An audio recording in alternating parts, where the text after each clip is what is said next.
Rain hit the city like a warning. Water ran down the streets, cars splashed through puddles, and people rushed to find shelter. But one woman kept running, even when everyone else stopped.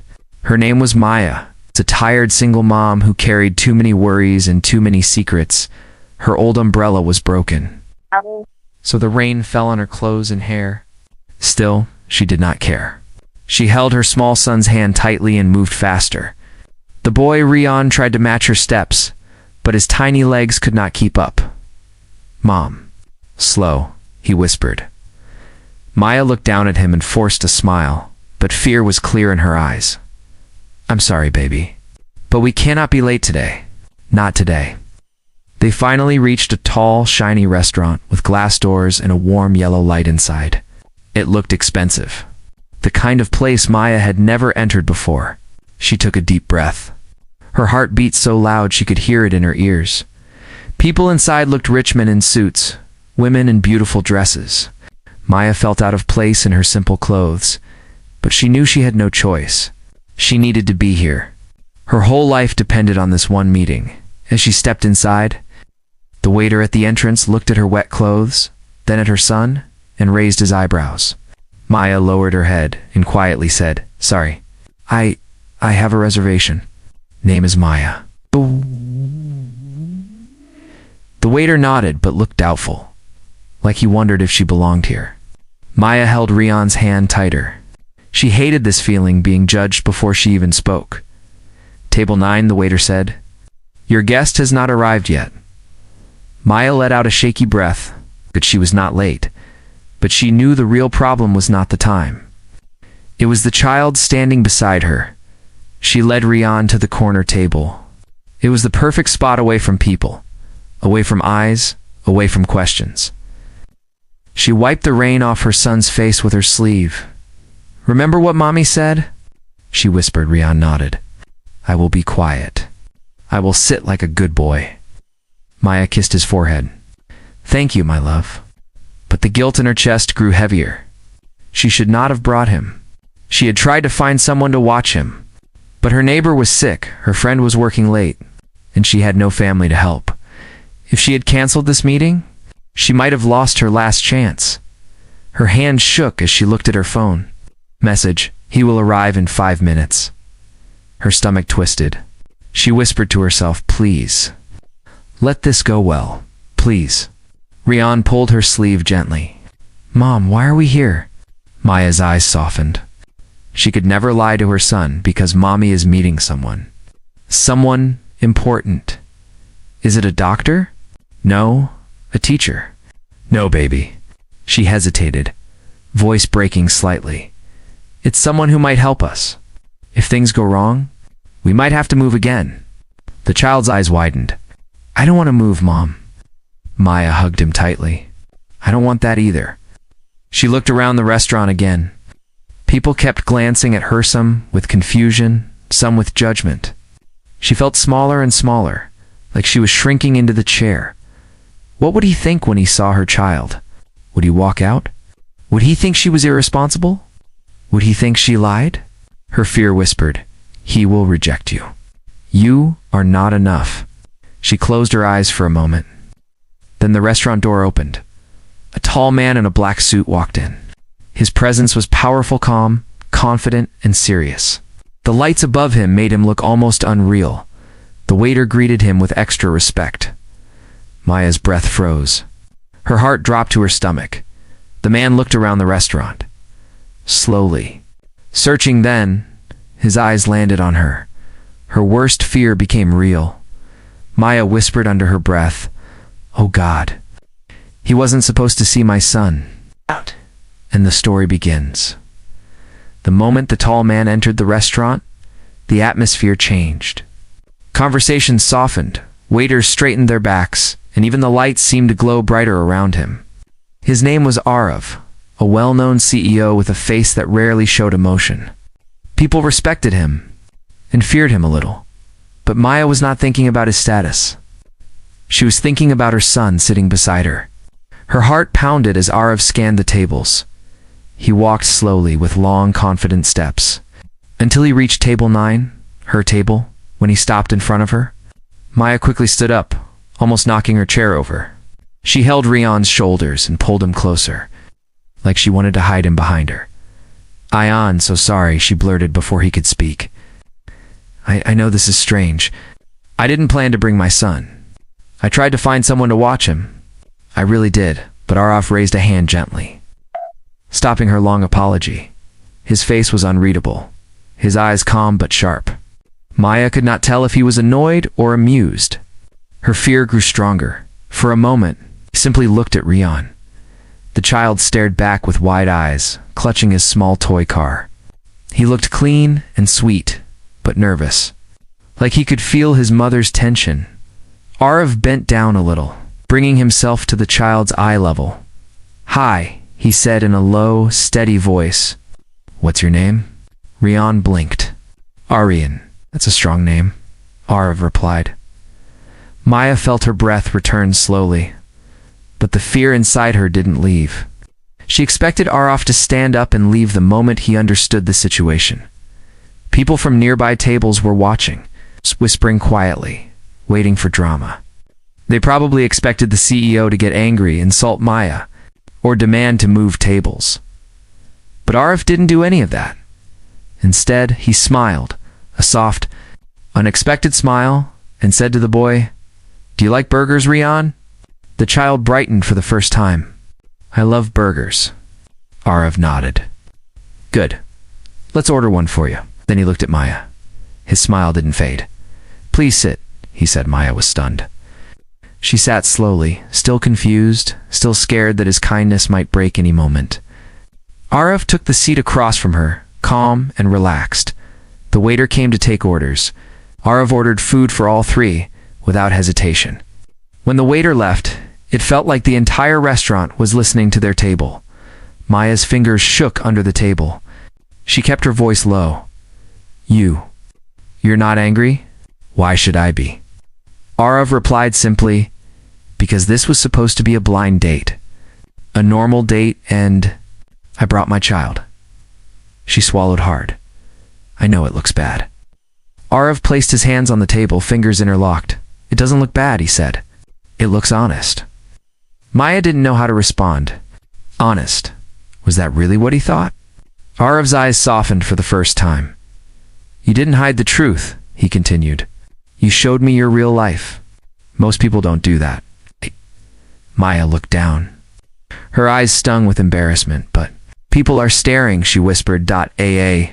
Rav leaned back calmly. "Let them stare," he said.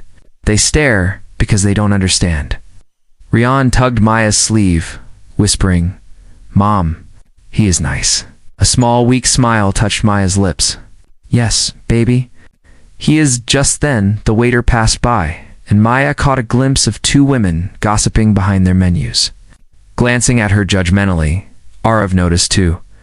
He leaned a little closer to Maya and said quietly, "Ignore them." His voice was firm, almost protective. Maya felt something strange in her chest. Not romantic. Not yet. But safe. Safe in a way she had not felt in years. Still, a question burned in her mind. Why wasn't he angry? Why was he being so kind? The food arrived. Rion happily bit into his burger. And for a few minutes, the table had a soft, peaceful silence. But then Arav looked at Maya with curious eyes.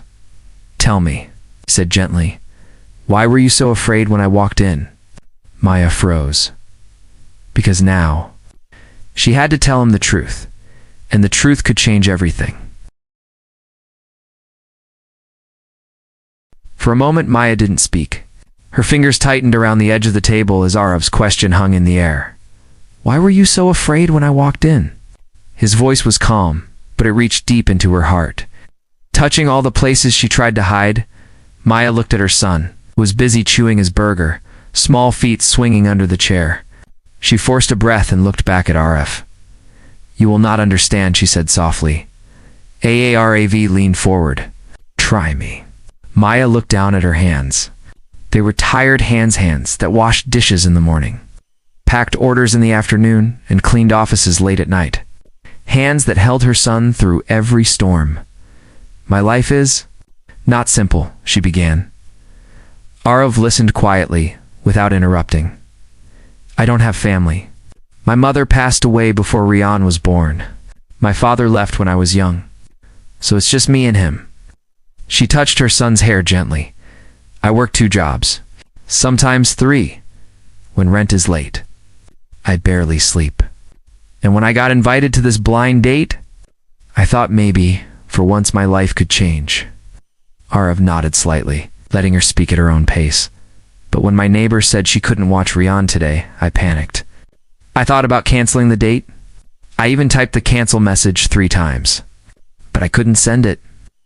She swallowed hard, eyes glistening, because opportunities don't come to people like me. And when they do, they don't come again. Her voice cracked, and that is why I was afraid. Afraid you would walk in, see my son, and think I am irresponsible, that I don't deserve a chance. Silence fell between them, heavy, emotional, honest. Arav didn't move. His eyes softened in a way people rarely saw. Behind that CEO face, there was something else. Something human. Something personal. May I ask something? He said gently. Maya nodded. You said 2 jobs. What do you do? She looked nervous again, bracing herself for judgment. In the mornings, I work at a small bakery. I pack bread and clean tables. In the afternoons, I deliver parcels. And at night, I clean offices in a tall building downtown. Arav blinked. You work in the city center? Yes. There was a strange spark in his eyes, but he hid it quickly. Maya continued, her voice lower now. I didn't finish my studies. I dropped out after Rian was born. My ex-husband left us before my son could walk. So everything became my responsibility. Her throat tightened. People think single moms are weak, but they don't know how strong you must be when you have no one to fall back on. Arav watched her closely. She wasn't just telling her story. She was opening wounds she had kept locked for years. Rian tugged her sleeve again. Mom, can I have water? Maya wiped her eyes quickly and smiled at him. Of course, baby, she signaled the waiter. Arav waited until Rian looked away, then spoke in a careful tone. Do you know why I didn't get angry? Maya shook her head. Because you walked in here with honesty, he said. Most people hide their flaws. You didn't hide anything. But you don't even know me, Maya whispered. Arav's jaw tightened slightly. As if remembering something painful, you'd be surprised how much I understand. For a moment, his eyes looked far away, like he was remembering a different time, a different life. A life where he wasn't a CEO. Maya tilted her head. What do you mean?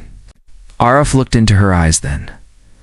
My mother was also alone, he said softly, and I saw her fight every day. Maya froze. Her heartbeat skipped. She raised me without help, he continued. She worked 2, sometimes 3 jobs, just like you. Their lives were more similar than she imagined. So when I walked in and saw you with your son, Arav said quietly, I didn't see a problem, he paused. I saw strength. Maya's eyes filled again, but this time, not from fear, from something warmer, hope, but she didn't know yet that the biggest twist was still coming because Arav knew more about her, more than she expected, and the truth would change everything in the next part. For several seconds, the restaurant noise faded behind them. Maya stared at Arav, feeling unsure, confused, and strangely seen.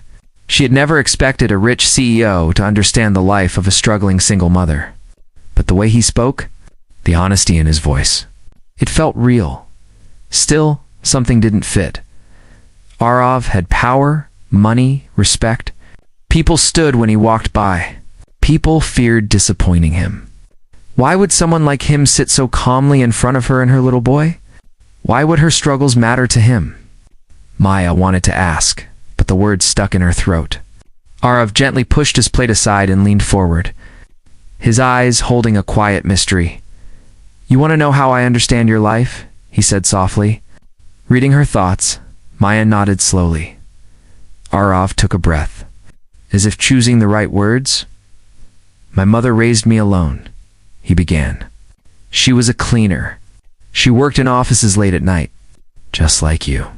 When I was small, she used to hide me under her desk so the supervisor wouldn't see me. Maya's lips parted slightly. The picture formed clearly in her mind, a small boy hiding under a table, watching his mother sweep floors. Sometimes, Arav continued, she didn't have enough money for food. I still remember the nights she told me she wasn't hungry, but I knew she was lying. His voice had a tiny break in it, so small that only someone who lived through pain could hear it. Maya whispered, "I'm sorry that you went through all that." Arav nodded. It made me who I am.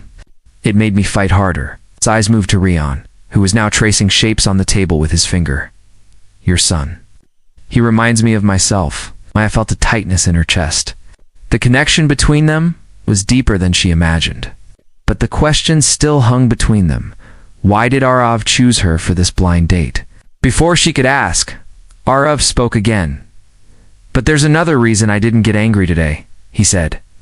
A reason you don't know? Maya's heartbeat quickened. There was something in his tone. Something heavier. Something he had been carrying. Arav rested his hands on the table. Calm but thoughtful. When I received your profile for the blind date, he said, I recognized your name. Maya blinked. My name? But how? Arav's gaze held hers, unwavering. You applied for a job in my company 3 weeks ago. How? Her stomach dropped. I applied for many jobs. I didn't know it was your company. Yes, Arav said.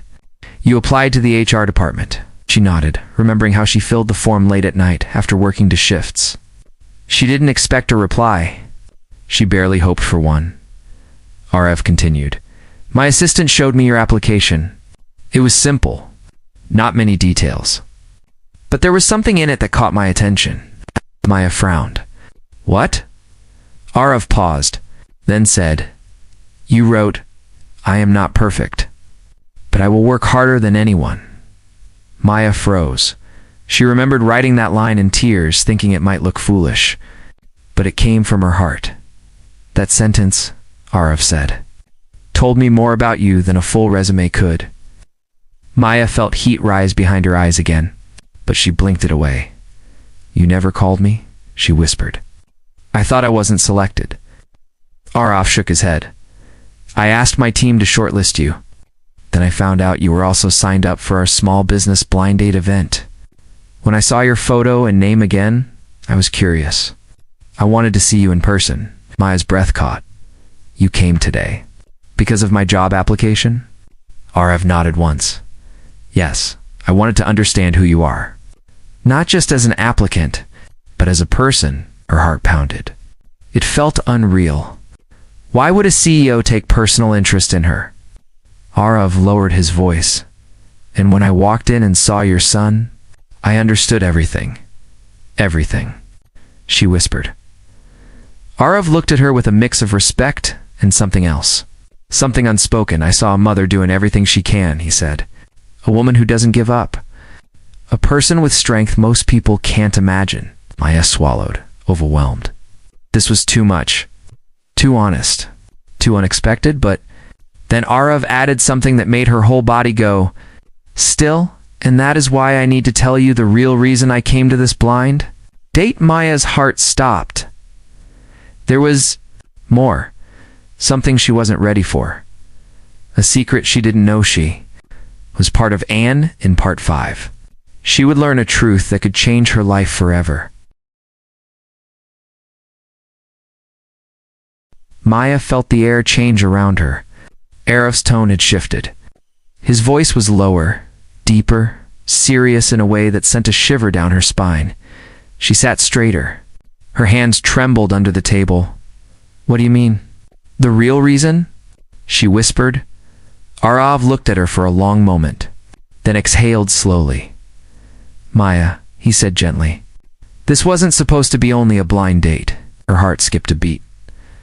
I don't understand, she said softly. Arav's eyes held a strange mix of kindness and something else.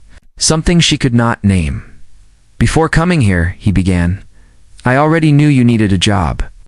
I already knew you were struggling. And I already knew you were raising your son alone. Maya stiffened. How did you know that? Before meeting me? Arav rubbed his thumb against the edge of his glass, thinking carefully, because, he said slowly, the night your application came in, my office cleaners were late. They usually come after midnight. But that night, one of them brought a child. Maya froze. Her mind raced back. A tall building. Late shift. A crying Rianne after he bumped into a table. A man coming out of the elevator. Her breath caught. That was you? She whispered. Arav nodded. You didn't see my face clearly? I was coming from the 15th floor. You were in the hallway with your son. He was scared. You were trying to calm him. He paused. I watched how gently you spoke to him, how patient you were. Even when you were exhausted, memories flooded Maya, how she had held her son, whispered comforting words, told him everything would be okay. She didn't know anyone was watching, Arav continued. I asked you if everything was all right, and you apologized for being there. You kept saying you were sorry. Maya lowered her eyes. She remembered. She always apologized. To everyone, I recognized you from that night, Arav said. When I saw your application later, I connected the two. The woman cleaning the hallway at midnight, and the woman applying for a job she clearly deserved. Maya covered her mouth with her hand. Tears gathered in her eyes, hot and overwhelming. So when your name came up for the blind date event, Raff explained, I requested the team to keep your match a surprise. I wanted to meet you personally. Not as a CEO interviewing a candidate, but as a man trying to understand a woman who doesn't give up. Maya shook her head slowly, unable to believe it. You remembered me? She whispered. How could I forget? Arav said quietly. You were carrying more weight than anyone I know. But still standing, Maya wiped her tears quickly. But why? Why go through all this trouble? Just don't say that, Arav interrupted, his voice firm but gentle. Don't call yourself just anything. You are more than you think. Maya's lips trembled. She wanted to speak, but her emotions tangled inside her. Rian glanced at them, sensing the mood shift. Mom, are you okay? He asked softly. Maya hugged him close. I'm okay, baby. Arav watched them, his expression softening. Then he leaned slightly forward and lowered his voice. Maya, I didn't bring you here to judge you. I brought you here because I saw your strength. And because I already made a decision, Maya looked up sharply. What decision? She asked in a shaky voice. Arav held her gaze, steady and calm. I want to offer you the job. The room went silent in her mind. The background noise faded. The lights blurred. Her heart thumped loudly, so loud she thought everyone could hear it. You. What? She whispered. You deserve a stable job, Arav said. A chance to breathe. To live. To raise your son without fear. My decision was made the moment I saw you fighting for your life with quiet dignity. Maya's throat burned with emotion. But you don't even know me fully, she said, voice trembling. Arav smiled gently. I know enough, he replied. I know you are strong, honest, hardworking. You didn't hide your son. You didn't lie? You showed me your real world. He paused, then added softly, and I trust people who show me the truth. Maya's tears finally fell. She covered her mouth again, shaking with relief. Arav continued, but the job is not the only thing I want to offer. Maya looked up with wide, confused eyes. Arav's voice lowered into something even deeper. I want to give you something else too. Something I think you deserve. She held her breath. Everything was about to change. And in part 6, the final emotional turning point would arrive. For a long moment, Maya didn't breathe. Her heart felt weightless and heavy at the same time. The job offer alone was more than she ever dreamed of. But Arif's final words hung in the air like a mystery she wasn't ready for. Something else? Something she deserved? Maya swallowed hard. She could barely speak. Arav. What do you mean? She whispered. Arav looked at her with a softness she hadn't seen before. A softness that didn't belong to a powerful CEO, but to a man who truly cared. You deserve safety, he said gently. You deserve respect. You deserve a life that doesn't break you every day. Maya blinked rapidly, eyes wet again. I'm offering you a job, Arav continued. But I also want to offer support. Real support. Not pity. Not charity. I want to help you stand. Because I know you'll rise. Maya's breath shook. No one had ever spoken to her like this. No one had ever believed in her strength, not even she herself. I don't want to cross lines, Arav added carefully. And I'm not asking for anything from you.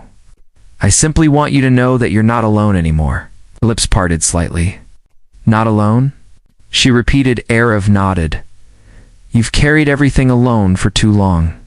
And maybe you don't have to anymore. The words sank deep inside her like warm sunlight after a long winter. She stared at him, unsure if she should trust this moment or fear it. But there was no judgment in his eyes, no pressure. Only sincerity. Rian looked between them, confused but curious. He tugged Maya's sleeve again. Mom, he said softly, is he going to help us? Maya looked at her son. She didn't know how to explain the moment, but she saw the hope shining in her child's eyes, hope she hadn't seen in a very long time. Yes, she whispered to him. He is. Rian smiled small and Cheyenne looked at Arav. You're nice. Like a hero in my cartoons.